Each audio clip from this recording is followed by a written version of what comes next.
Então, eu começo dando as boas-vindas, né, a todos e todas, e vou me apresentar, vou fazer a minha audiodescrição.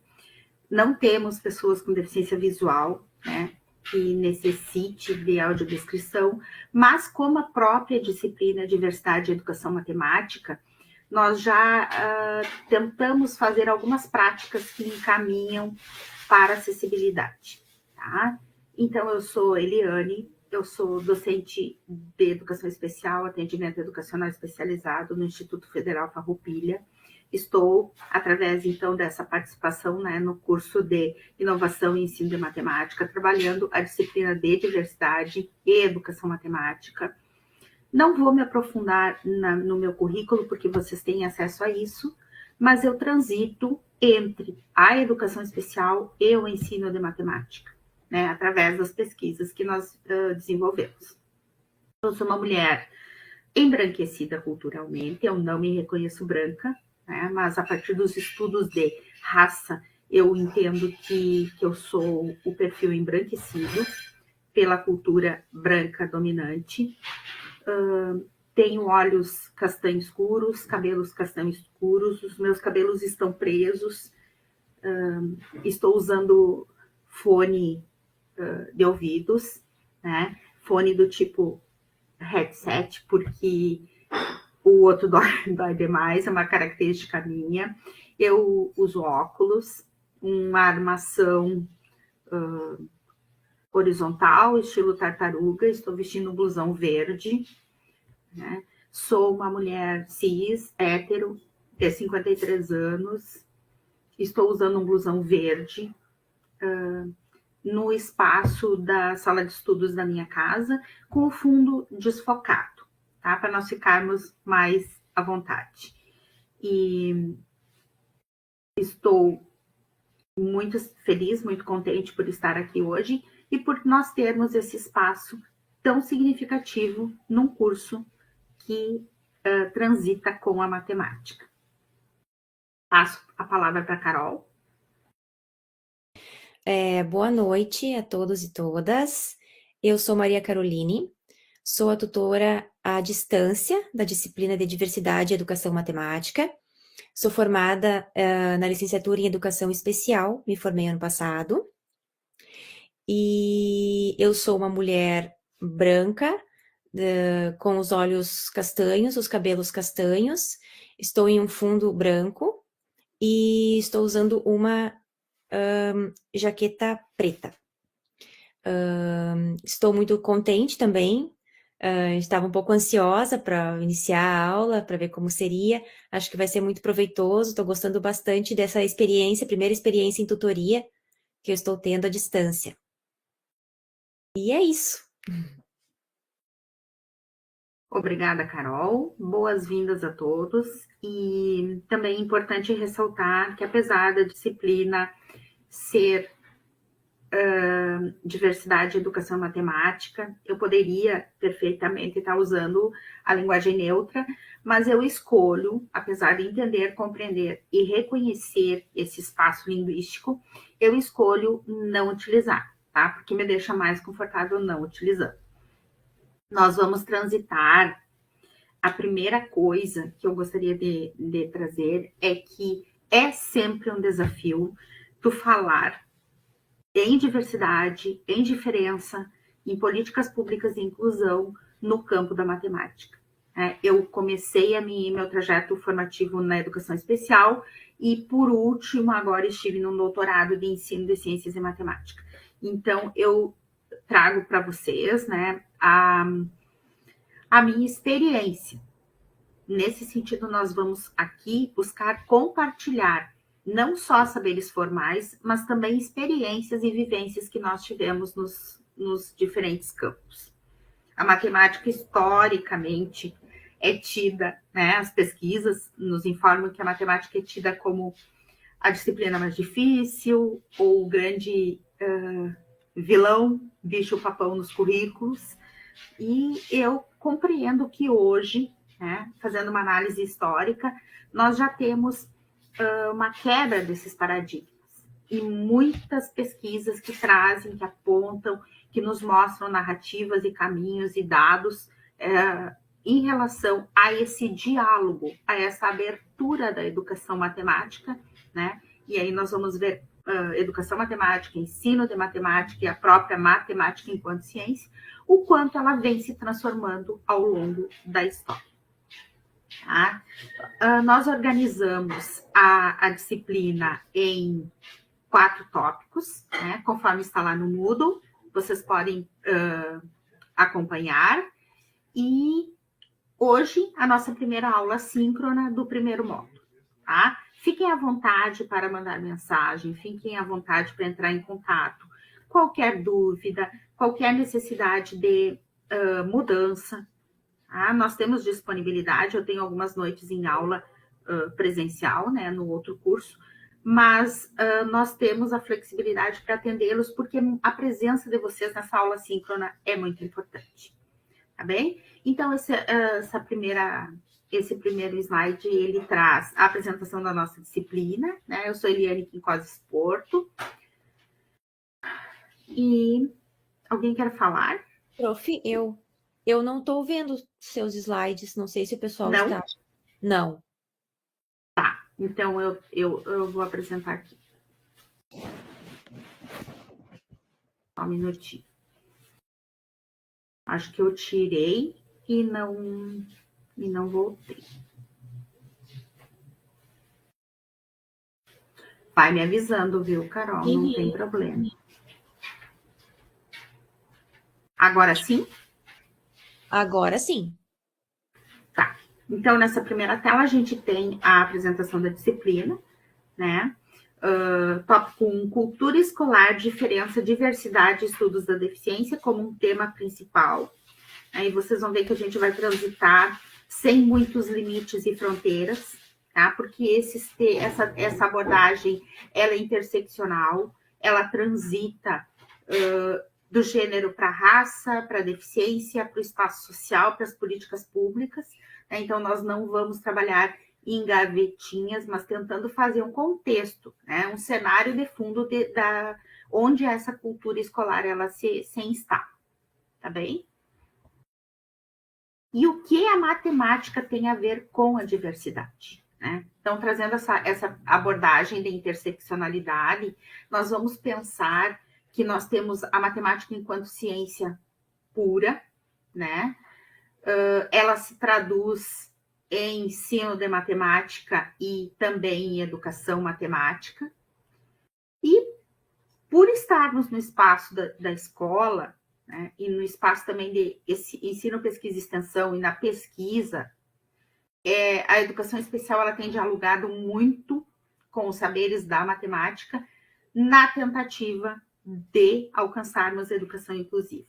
Então, são temáticas que dialogam, embora nem sempre a gente consiga perceber que elas estão ali, né, comungando do mesmo espaço, mas a gente vai ver, ao longo da aula de hoje, uma tentativa de entendermos que olhar que nós podemos ter a partir da nossa sala de aula de matemática.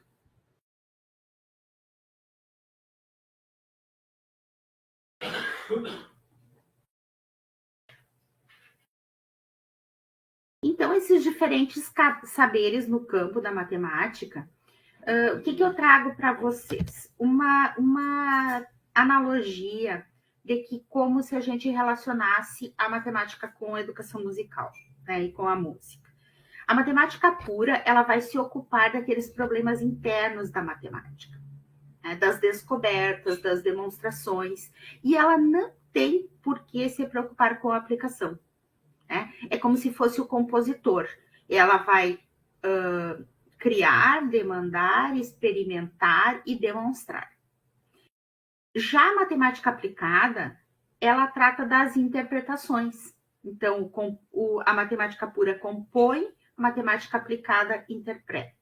Ela trata da interpretação dos conhecimentos matemáticos e já contempla a aplicação. Por exemplo, as marés, a aerodinâmica dos aviões. Ela, embora ela não se preocupe com o arcabouço teórico, ela vai fazer uma relação, é como se estivesse dando uma continuidade. E o ensino de matemática? Então, o ensino de matemática envolve a habilidade principal de aprendizagem, né? Que quem ensina também aprende. Então, já é algo mais relacionado a compreender a matemática enquanto ciência para poder ensinar. O Brousseau, ele nos traz uma citação. Eu vou ter alguma dificuldade com essa questão de ir aceitando. Tá bem. Se todos tivessem acesso à cultura matemática, sabendo elaborar perguntas e hipóteses, como fazem profissionais da área, será mais fácil que exijam explicações e discutam se determinada justificativa é verdadeira ou falsa. Então, isso já nos mostra que estudar matemática para uma perspectiva da educação inclusiva, né, de uma matemática inclusiva, ela promove a construção de relações de equidade para uma sociedade diversa e mais justa. Eu vou entender sobre as relações de... quando eu falo em raça e classe, eu vou entender as relações econômicas, né? Eu passo a despertar para a realidade social, socioeconômica dos meus estudantes também, e aproximando aquilo que eu preciso ensinar, né? Porque nós vimos entre os anos 60 e 70, a partir do final dos anos 50, uma perspectiva de matemática moderna completamente desvinculada da realidade do aluno, né? E que ficou já evidenciada que ela não deu certo. E por isso, em virtude disso, nós caminhamos a partir de então para a pesquisa numa matemática crítica, né, numa abordagem crítica e que entenda que, como o Freire dizia, não basta saber que Ivo viu a uva, né? Eu preciso saber quem é Ivo, onde ele vive, quanto custa a uva, né? O quanto com o trabalho dele ele vai produzir esta uva. Então, nós vamos relacionando as abordagens do ensino da matemática. E a educação matemática, ela nasce do conteúdo matemático específico, mas ela também traz o conteúdo pedagógico. E ela se relaciona nas dimensões histórica, epistemológica, da origem do conhecimento, psicognitivas, como que vai se processar essa aprendizagem, culturais, para quem eu vou ensinar, e sociopolíticos, em que momento histórico eu vou estar trabalhando. Então, é um estudo de Fiorentini e Lorenzato, e eu imagino que vocês já tenham transitado, né, nessas vertentes. Nós sabemos que um professor ele entra para a sala de aula, ele entra para o espaço escolar com uma abordagem, mesmo que não explícita, né? A gente vai para a sala de aula levando os nossos objetivos, as nossas estratégias, metodologias e também a perspectiva metodológica e de educação que nós queremos, na qual nós acreditamos. E o que nos constitui enquanto humanos? Para nós falarmos de pessoas, e de pessoas que ensinam e aprendem matemática, né? E de diversidade, o que nos constitui enquanto humanos? Um minutinho para vocês pensarem.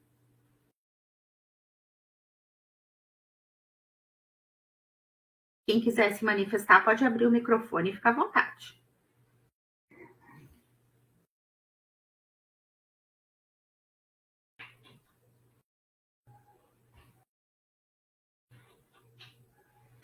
A imagem ali do slide já está dando uma pista, gente.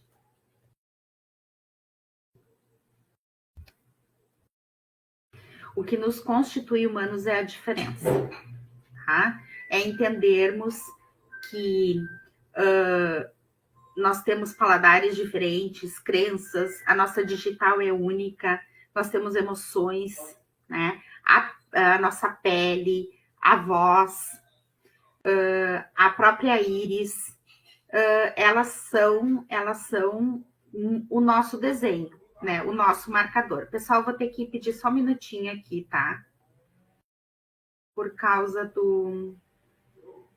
Só um minutinho.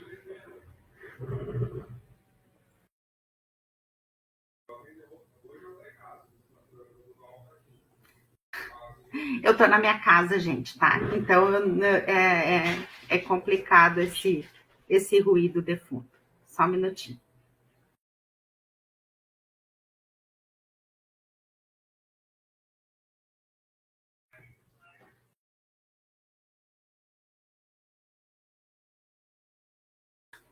Tá bem. Continuamos. Então, o que nos marca não é a igualdade, o que nos marca é a diferença.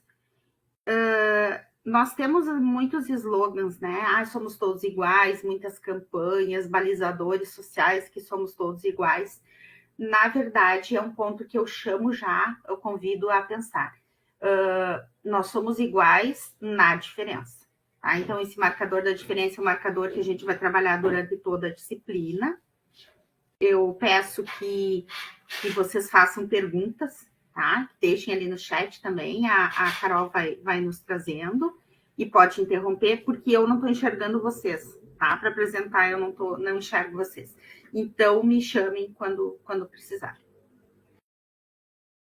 Se nós somos diferentes, se o marcador social que nós temos é a diferença, por que nós exigimos uma corponormatividade?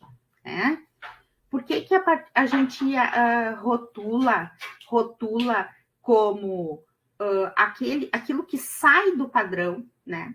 Que sai do dito padrão normal, a gente já entende como deficiente, louco, gordo, pobre, com diferenças de gênero.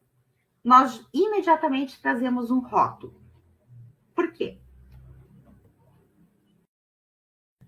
Na cultura escolar, nós vamos entender que todos temos limitações e capacidades.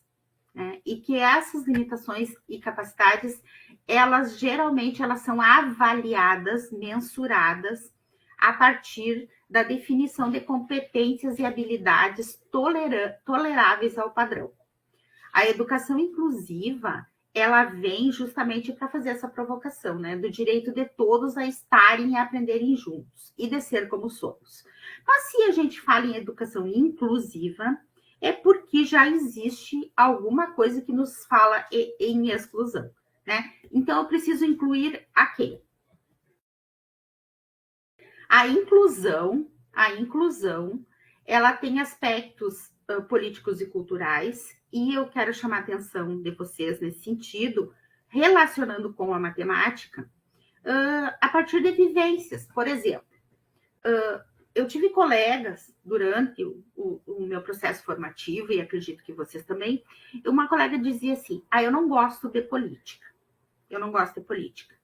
Só que o ser professor e o estar na escola se constitui um ato político. Né? Um ato político e cultural. Nós transitamos com a diferença, com diferentes sujeitos, com diferentes movimentos políticos, e o processo da inclusão, ele nasce de um movimento, de uma organização política. Tá? Então, a partir do momento que a gente questiona quem, onde, para quem, o que, nós estamos fazendo um movimento político. Se preciso incluir, significa que tem pessoas que escapam dessa normalidade. Né? Então, é um conceito a ser questionado. Entre inclusão e exclusão, estamos nós, né? Todos nós, sujeitos inacabados, complexos e singulares.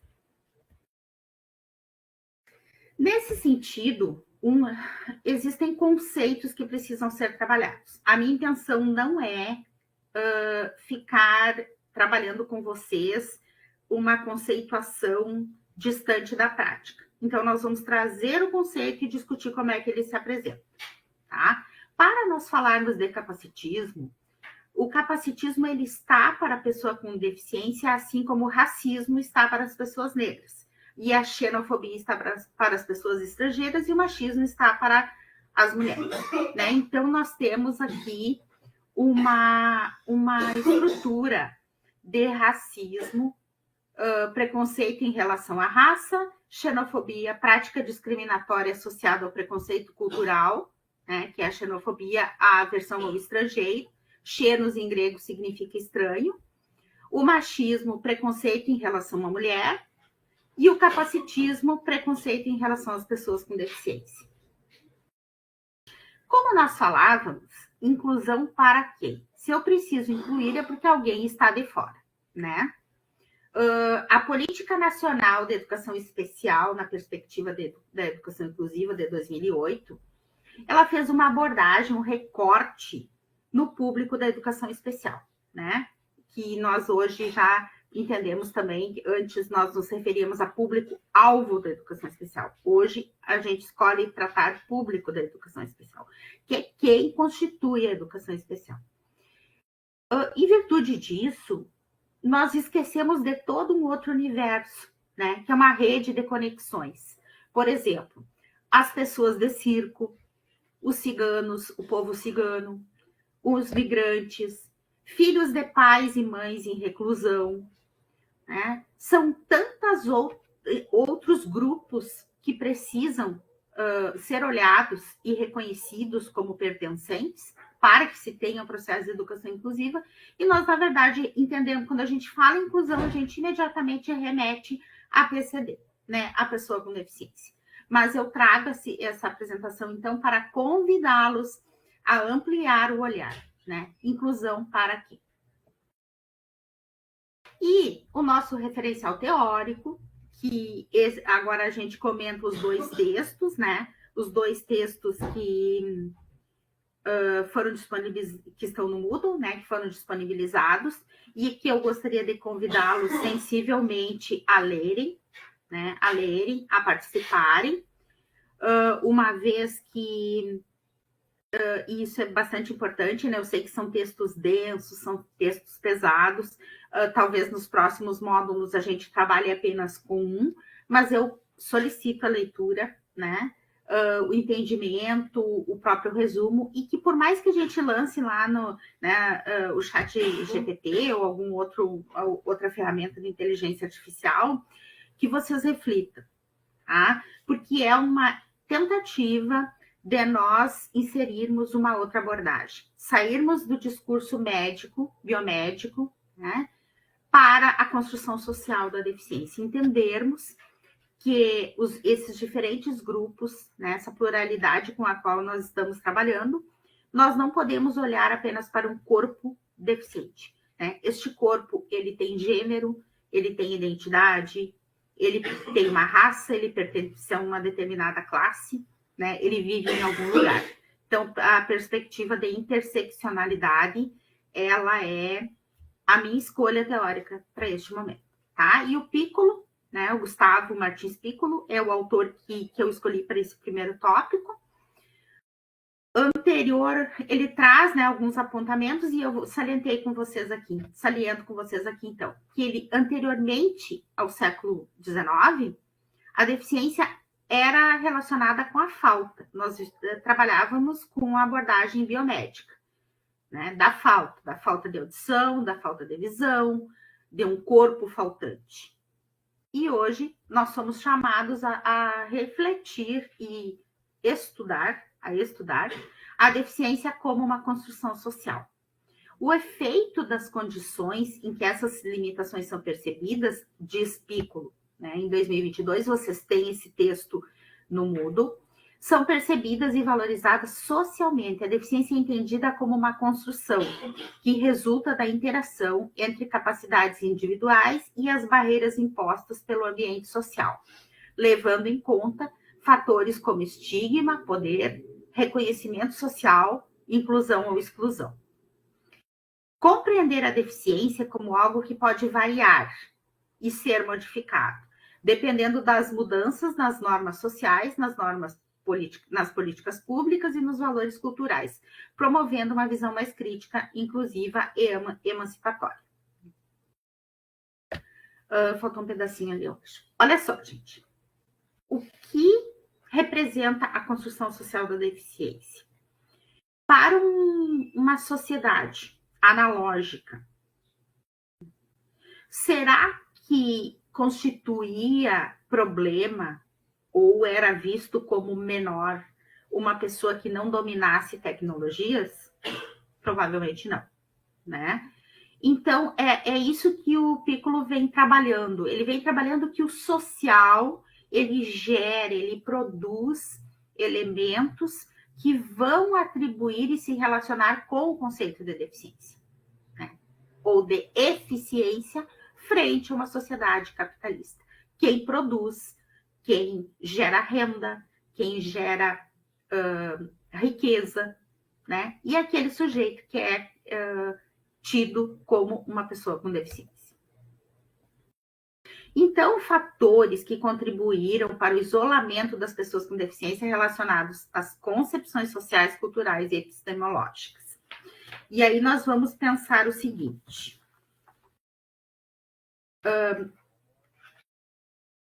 As concepções de normalidade e anormalidade. Só existe o anormal porque existe o normal, né? Porque a sociedade cria um conceito de normalidade. Então, o autor traz uma reflexão acerca de nós tentarmos ir desconstruindo esse conceito de normalidade, né? Que é naturalizado. Nós naturalizamos. Aquilo que não é normal é porque tem algum problema. Tá? Mas tem algum problema frente a quê? Então, essas normas culturais e epistemológicas muito rígidas, né, do conceito positivista, de certo e errado, de 0 e 1 da nossa querida matemática, ela também nos impede de pensar de uma maneira mais flexível e mais ampla. O papel do Estado e das instituições, por muito tempo, através dos manicômios, dos asilos, dos lares para as pessoas com deficiência, ela também reforçou, né? Reforçou essa separação, a segregação das pessoas dos ditos diferentes ou dos ditos anormais. Formatos de percepção e classificação social. Como é que a gente entende, né? Que existem determinadas categorias que são elite e que dominam, e determinadas categorias que são dominadas. Por exemplo, se existe machismo, é porque existe o preconceito em relação à mulher, em relação a entender quanto essa mulher ela é um ser menor, né? Nós temos essa percepção nas empresas, nas carreiras, né? Nos postos de trabalho, em diferentes setores da nossa sociedade. E a resistência às mudanças culturais e às políticas de inclusão, né? Um minutinho.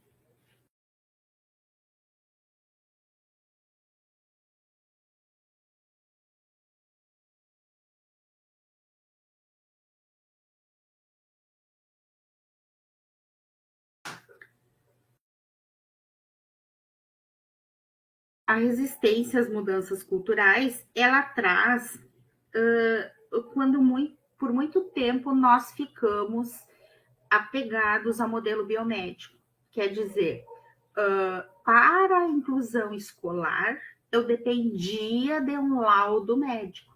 Não bastava o sujeito passar por um processo seletivo ou fazer a sua matrícula, né? Aquele sujeito chegava na escola e ele chegava com o seu laudo. E nós olhávamos mais para o laudo, eu falo isso porque eu vivi esse momento, né? A minha formação é anterior à política de educação inclusiva, então eu venho da integração ainda, né? E isso é visível. Demora muito para nós irmos desapegando, né? Porque essa resistência à mudança ela é muito pertinente. Demora muito para que uma mudança se consolide na sociedade. Então, nós temos de 1998 os primeiros movimentos para a inclusão, até 2008, quando veio a política, só que 50 anos é nada em história. Né? Então, a gente ainda não pode dizer que nós temos políticas consolidadas, nós estamos em processo. A dependência de fontes e de registros escritos, como eu falava, né? Privilegiar a visão patologizante, sempre o laudo, o médico, a medicação, as técnicas, os ajustes, a padronização e a normalização. Então, igualdade ou preconceito, que é o outro texto, eu fiz um compilado aqui dos tópicos que realmente são marcantes, né? Claro que vocês podem fazer a leitura de vocês e encontrarem outros tantos, mas para a gente analisar o preconceito, né? A partir dessa abordagem social também, né? Que se chama teoria social da deficiência, na verdade, que escapa da visão biomédica. Apesar da ideia de que todos os indivíduos são iguais perante a lei, ter sido um avanço revolucionário na modernidade, a sua efetividade na prática é limitada, né? Nós somos iguais na diferença, então nós vamos trabalhar com o conceito de equidade. A igualdade jurídica, embora potente como projeto de emancipação, muitas vezes ela entra em choque, né? Ela contrasta com as desigualdades sociais reais, uma vez que ela não garante a eliminação de hierarquias e exclusões existentes na sociedade.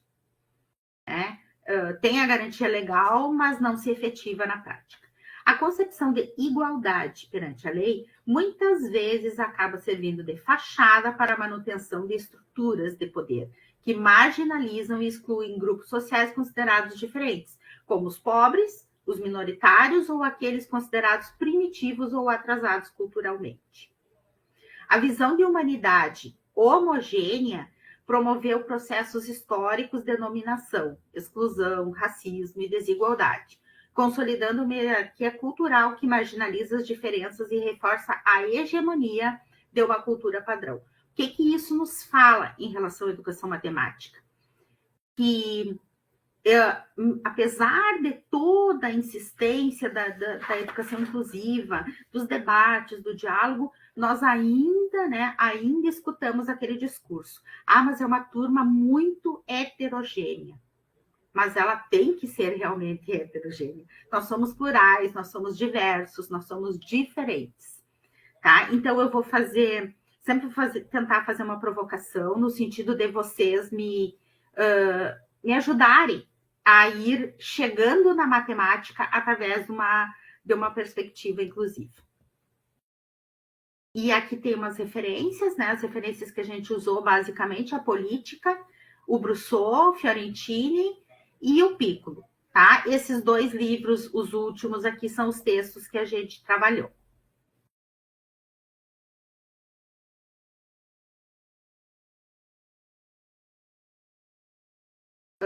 Fechou a apresentação?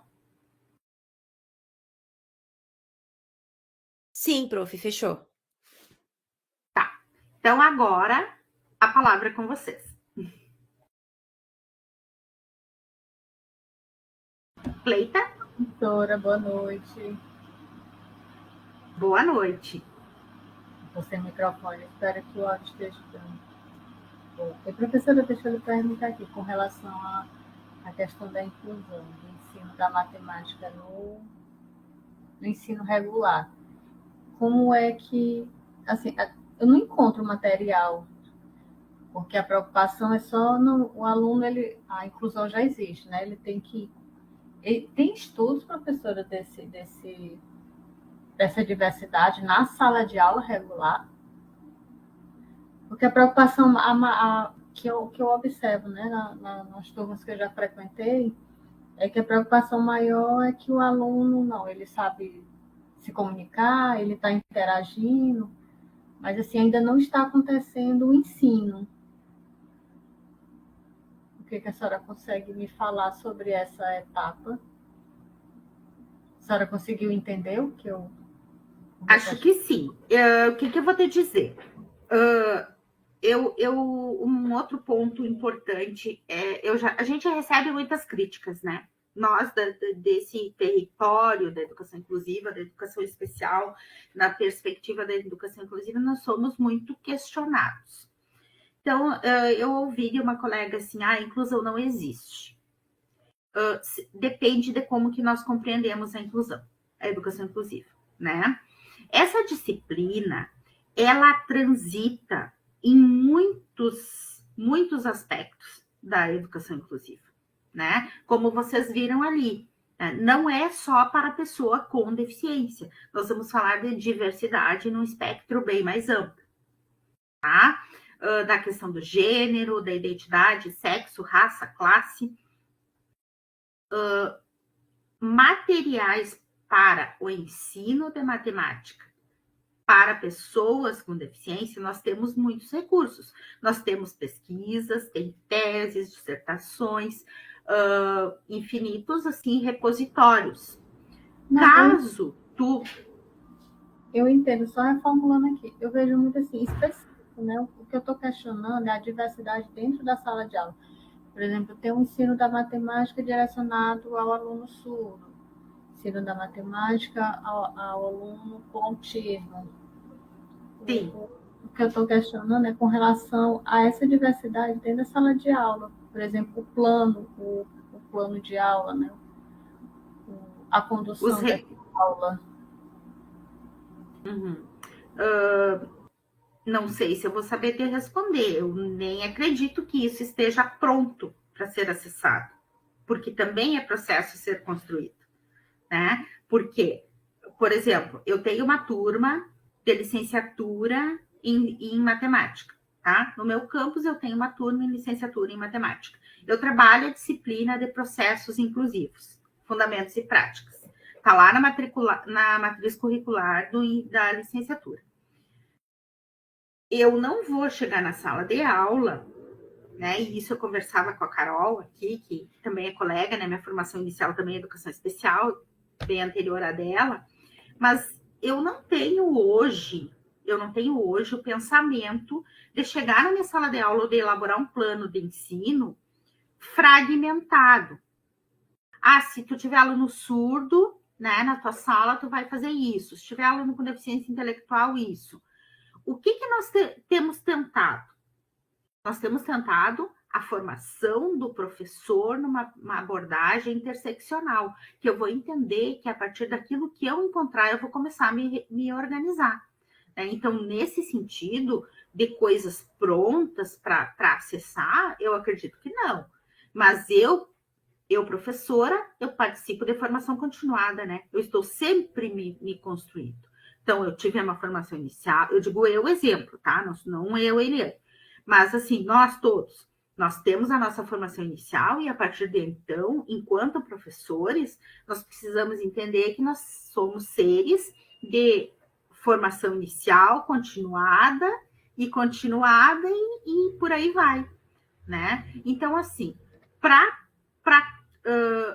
nós temos infinitas estratégias e recursos para cada necessidade específica, né? Agora, compreender o que é uma pessoa trans, viver esse processo de transição de gênero enquanto está ali sendo nosso aluno, isso é uma construção né? Uma construção que precisa ser realizada. Eu não vou encontrar referenciais que me balizem como que eu devo proceder. Eu não sei se eu entendi exatamente a tua dúvida, mas tu pode falar, aqui é uma conversa. Eu estou entendendo o seu questionamento, é justamente esse o meu também, né? Que é a questão que existe a educação pública, da educação especial, que não é só ele, existe a educação inclusiva, né, professora? Sim. Eu estou questionando justamente a inclusão. Nós fizemos um trabalho com as turmas de algumas cidades, aí chegou a professora, ela com a experiência dela, o que acontece na escola dela, o que eles estão fazendo lá, que inclusive ganharam o prêmio, acho que foi até do SAEB agora, ainda vai acontecer, ela até falou lá qual foi, não estou lembrando no momento. Mas o que ela fez lá? Todo aluno que chega lá com algum aluno diverso de todas as espécies, o que eles fizeram? Eles pegaram uma sala e colocaram todos os alunos. O aluno chegou com autismo, até denominou lá a sala do aluno. O nome da sala é a sala do aluno. O aluno chegou com o autismo, vai para a sala tal. O aluno chegou com a deficiência, vai para a sala tal. Aí lá deu certo, eles fizeram aquele atendimento personalizado. Aí eu me questionei, mas isso é inclusão? Porque não deixa de ser uma exclusão.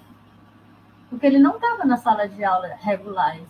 Os alunos estavam matriculados, a escola é regular, mas eles pegaram o aluno e colocaram numa sala especial. Aí teve assim, esse questionamento, se era exclusão ou inclusão. Aí eu fui pesquisar, eu também eu faço bastante formação continuada.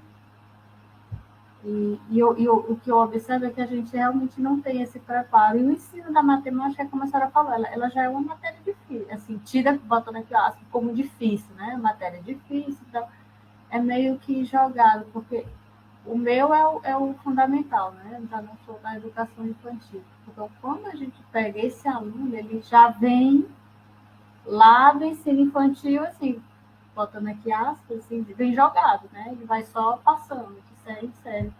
Que é como você falou, a gente nós estamos em construção, acredito que ainda nem chegamos na adolescência ainda. Aí o meu questionamento com relação ao material, você falou que trabalha muito bem, se você tinha, se você conhecia, que ter interesse em. Olha, eu vi que o Luiz Alberto tá com a mão levantada ali, né? Só para a gente ir circulando, eu vou te dizer que eu estou participando de uma formação de um grupo da UFRJ, Matemática Queer, né? Então, talvez até o nosso quarto tópico eu já tenha mais novidades em relação a outros aspectos da educação inclusiva, né? Porque como assim, ó, por exemplo, trabalhar um conteúdo específico da matemática para estudantes surdos. Eu posso te dar um exemplo. Eu vou trabalhar. Como? Não, era só um questionamento mesmo, se a senhora tivesse, se era para mim ter acesso a esse assunto. Sim, posso compartilhar. A gente pode fazer um link lá no Moodle com outras ideias, mas hoje, a intenção de hoje era justamente problematizar, era desacomodar, tá? Aí Obrigada. A gente vai reunir um compilado, sim, tá? E isso aí, vão solicitando, vão demandando aquilo que é o interesse de vocês, tá? A aula só vai ter sentido se ela tiver esse movimento. Luiz Alberto? Boa noite, professora. Boa noite, Maria. Boa noite aos demais colegas. Tudo bom? Boa noite. Eu sou aqui do Distrito Federal. Aí meu questionamento vai um pouco na visão da Cleita, né, que acabou de falar sobre a ideia dela, sobre essa concepção, porque até eu entendo quando os professores falam que não existe inclusão, né?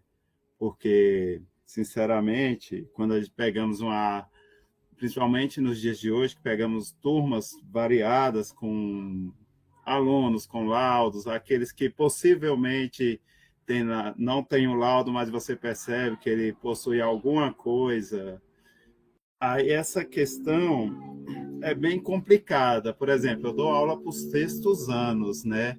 Então você está com um autista que não gosta, que tem sensibilidade ao barulho, numa turma de sextos anos, é bem complicado, que os meninos tem dia que estão muito agitados. Então, eu tenho um aluno autista que, quando a turma está bem agitada, ele, professor, eu posso sair um pouco? Aí eu vou lá, dar uma volta, ele volta, vai, esfria um pouco a cabeça, a turma, quando se acalma, ele entra na sala.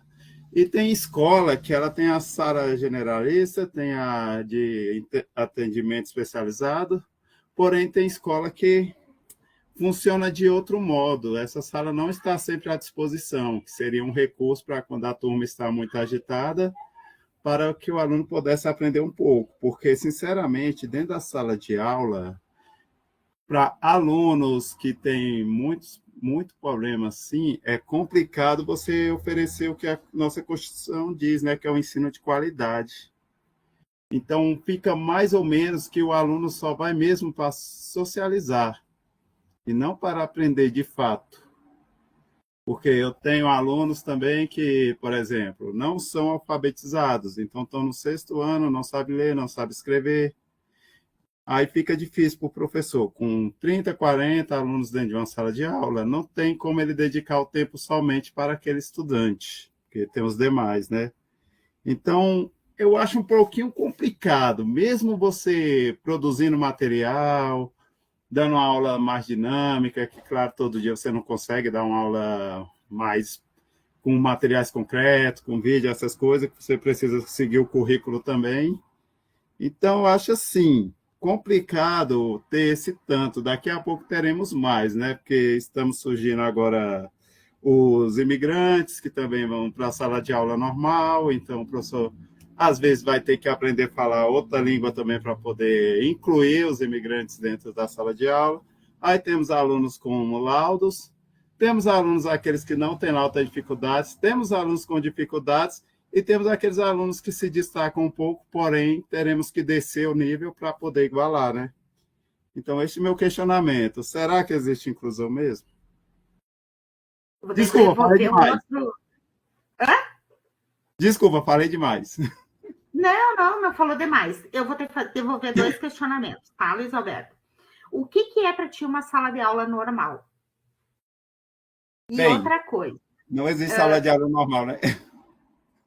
Tá, olha só, vamos pensar sobre o que é uma sala de aula normal e outra questão que tu trouxe. A gente vai ter que baixar o nível para atingir aqueles. Então, tu tá vendo, vocês conseguem perceber que isso é estrutural em nós? A gente já funciona pensando assim, né? Normal, anormal. Os melhores e os não melhores, né? Porque eu me recuso a usar outra palavra. Mas assim, gente, qual é o objetivo da disciplina?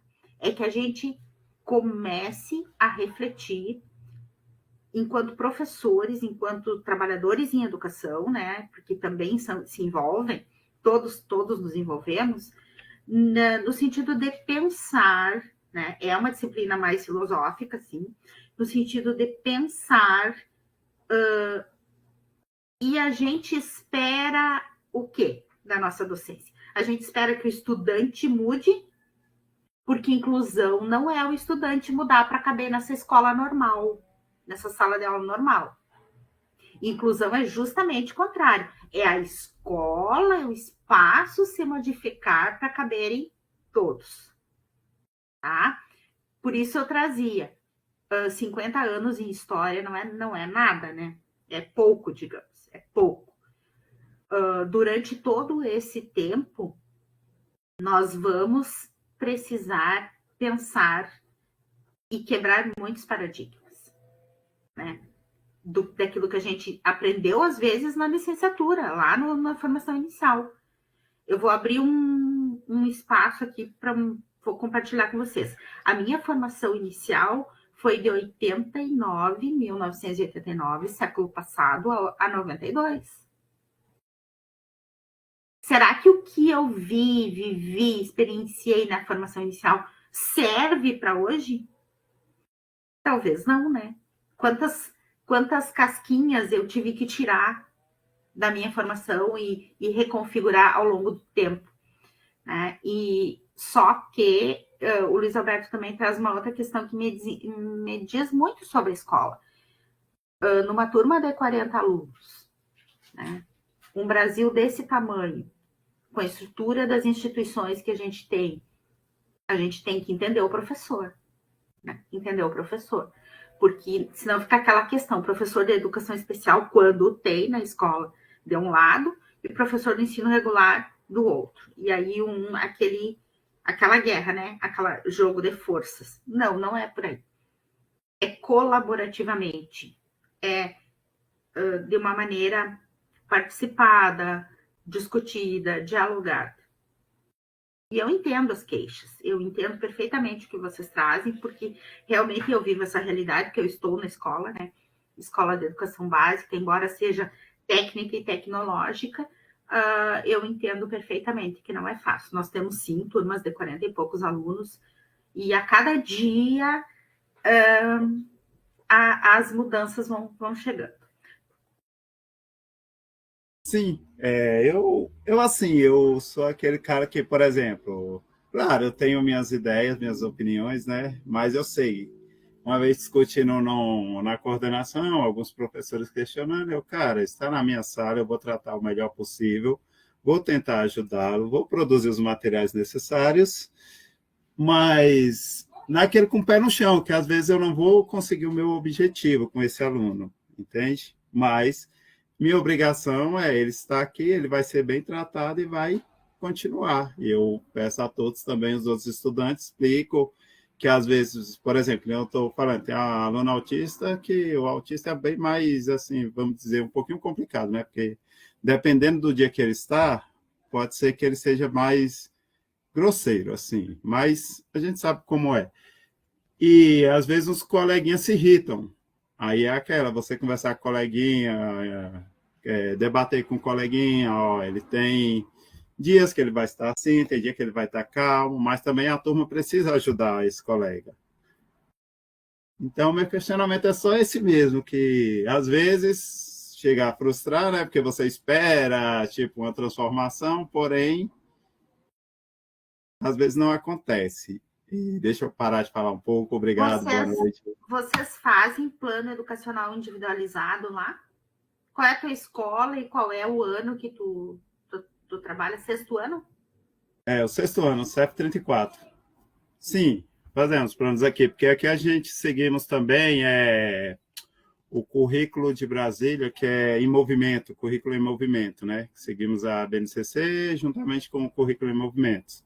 Aí tem essa parte para a educação inclusiva, tem a parte lá para o ensino fundamental, ensino médio, ensino infantil, EJA, esses todos. Tá. Só que assim, uma coisa que é importante salientar, e eu posso até compartilhar com vocês, no plano educacional individualizado, o objetivo de aprendizagem, ele é específico para a pessoa com deficiência, ou para alguma condição, né, neurodivergente. Então, do objetivo do plano de ensino, eu vou extrair o objetivo para o PEI, para o Plano Educacional Individualizado. E eu vou trabalhar não com listagem de conteúdos, eu vou trabalhar com objetivos de aprendizagem, que sim, eles serão específicos para as pessoas com deficiência e outras condições atípicas. Sim, isso mesmo. Só que aí eu toco naquele assunto que eu já conversei uma vez, e às vezes eu sou até chato, que é, por exemplo, daqui a pouco o professor vai ter que fazer 10 planos de ensino para uma turma só. Porque de tanta diversidade que está tendo dentro da sala. Sim. Sim. Dizem que é a riqueza do mundo, né? A diversidade. Daniela.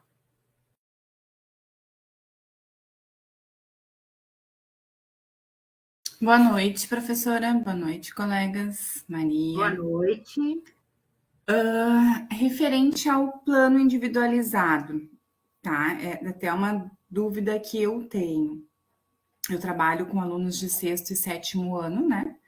E conforme a condição do aluno, a necessidade dele, muitas vezes eu vou adaptando, assim, vai ser conteúdo de primeiro ano, né? Porque o aluno ainda não sabe ler, ainda está construindo os números, né? Para outros alunos de segundo, terceiro, quarto, é conforme o nível de desenvolvimento que ele está. É isso?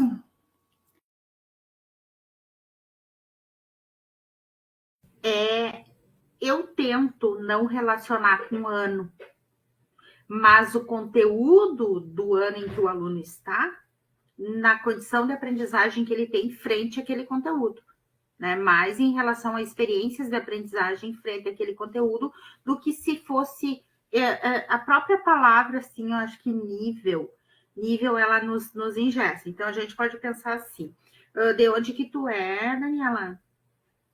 De Porto Alegre. Tá, município ou estado? É município, estado do Rio Grande do Sul. Tá, não, eu digo escola. Sim, escola é município. Tá.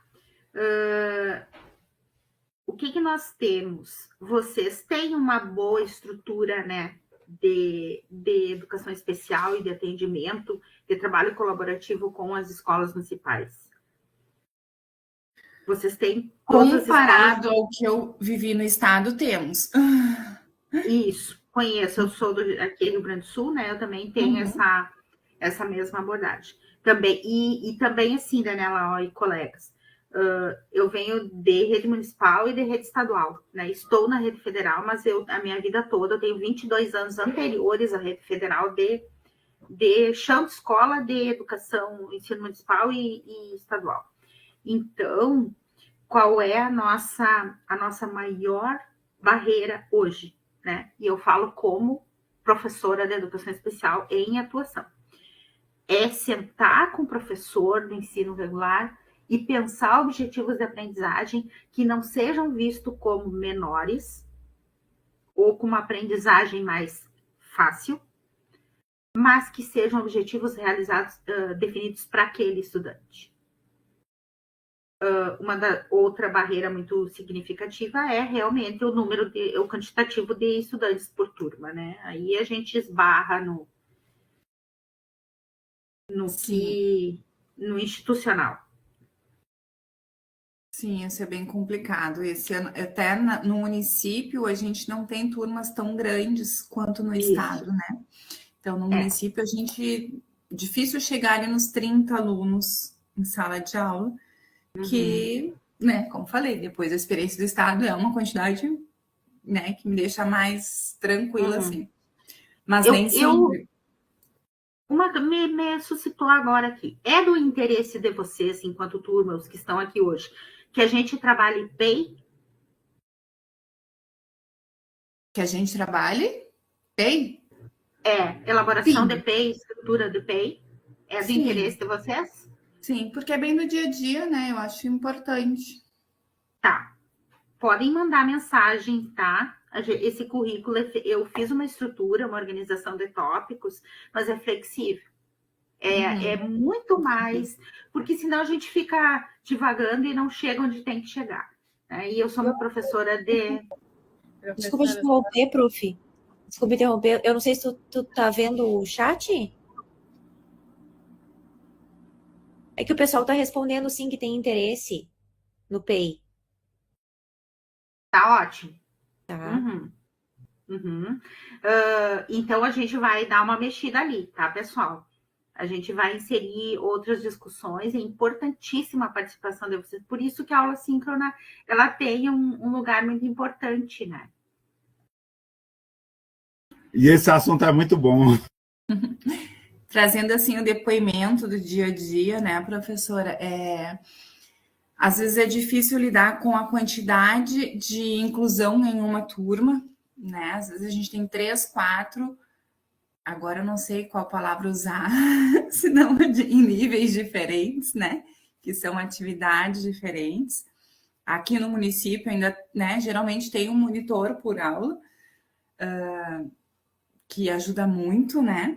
Mas a gente sabe que tem turmas que não tem monitor. Então eu chego às vezes no 6º ano, uma turma bem agitada, que tem 4 alunos de inclusão, uma atividade diferenciada para cada um, até eu conseguir entregar a atividade, e aí meu período já está acabando, né? Começar a me organizar para dar aula, meu período está acabando. Começa por aí, né, Daniela? A questão do nosso currículo em períodos, em aulas, em disciplinas.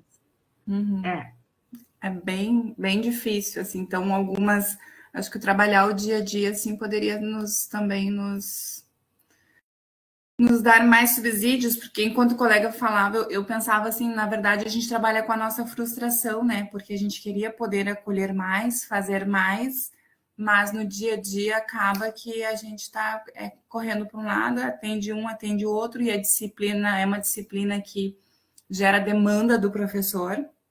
Os alunos precisam ali de que a gente esteja incentivando, apoiando eles no pensamento, né? Então, às vezes há um desgaste, a gente não vê o retorno, e isso acaba sendo frustrante, assim, em alguns momentos. Tá bem, eu vou organizar os próximos módulos, também trazendo muito assim, essa questão da matemática. Nós trabalhamos num projeto de extensão no semestre passado com o clube de matemática. Não sei se vocês já vivenciaram essa experiência.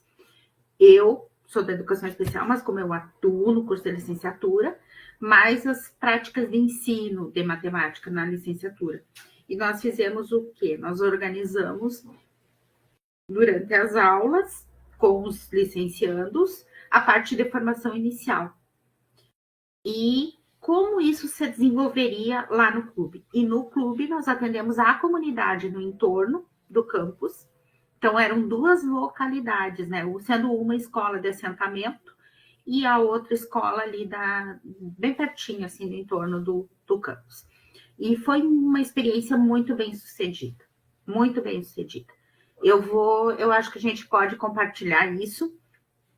Por quê? Porque fugia daquela questão da rotina fragmentada de período, que é o que a escola impõe, né? Então era turno oposto, era um clube, tinha uma pegada divertida, eram crianças não, estudantes de 6º, 7º, 8º ano.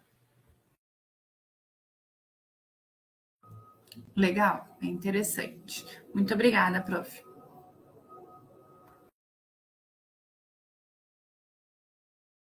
Mais alguém? Sugestões também? Demandas?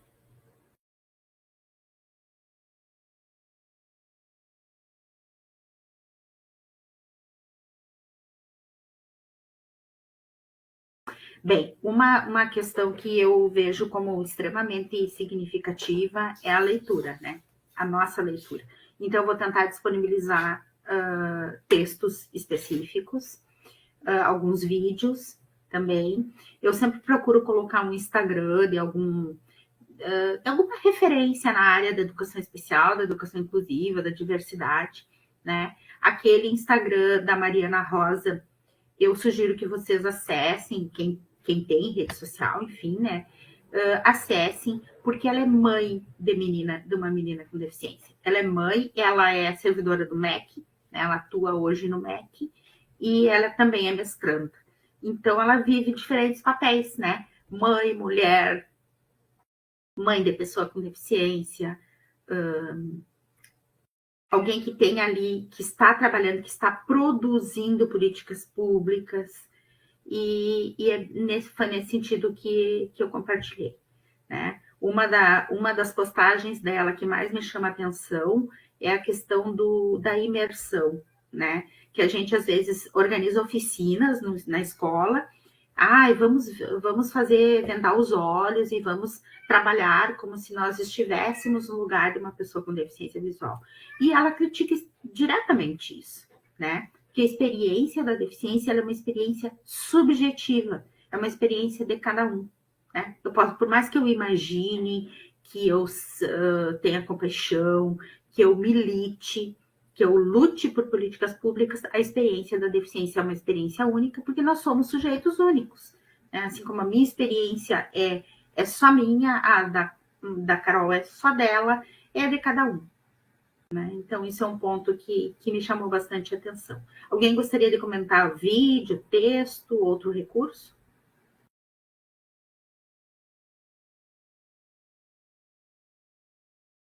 Eu estava vendo o vídeo ali, professora. Daí, uma coisa me chamou a atenção, a questão dessa interseccionalidade. E, às vezes, a gente não se toca de algumas coisas que se complementam dentro da exclusão, né? Às vezes, tem alguns fatores que se somam e se sobrepõem e a gente imagina que a pessoa sofre alguma discriminação por um motivo e, às vezes, não é só aquilo, né? Tem mais coisas que estão além da nossa percepção. Principalmente nós na matemática, né? Que a gente olha as coisas de uma maneira mais isolada, mas num recorte mais específico. Então, foi intencional também mostrar isso, né? Quem são as crianças que com microcefalia que realmente foram afetadas? Será que foram, né, as brancas de escola particular, de rede privada? Não, geralmente são os pobres, né, os pretos, as pretas, as mães solo, e assim a nossa sociedade se organiza. Eu agradeço imensamente que vocês terem trazido, né? Porque o nosso planejamento ele vai ser balizado a partir das demandas de vocês. Claro, tem coisas que a gente tem que trabalhar, mas eu gostaria muito de atender as demandas do grupo, tá? E agradecer também a participação no fórum. Ainda não respondi lá, mas já vou responder nessa semana. Gostaria, deixei o fluxo seguir, né? Quis que o fluxo seguisse para a gente se conhecendo melhor.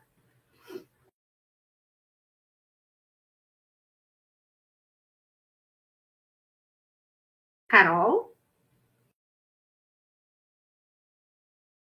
Oi, prof. Não, eu estou acompanhando aqui muito bons questionamentos mesmo que o pessoal. Porque eu ainda não tenho, né, a experiência do chão de sala de aula, assim, mas já percebi um pouco no meu trabalho como monitora, né, de um aluno com autismo, que realmente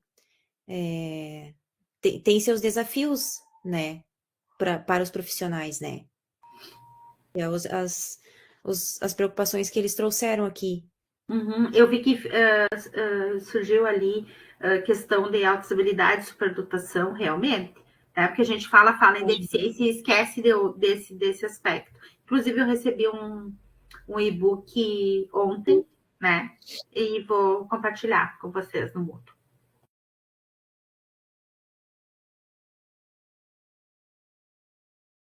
Isso, gente. Nos despedimos, então? 1h05.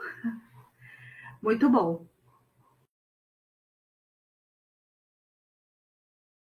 Vou parar a gravação, então. Alguém quer falar?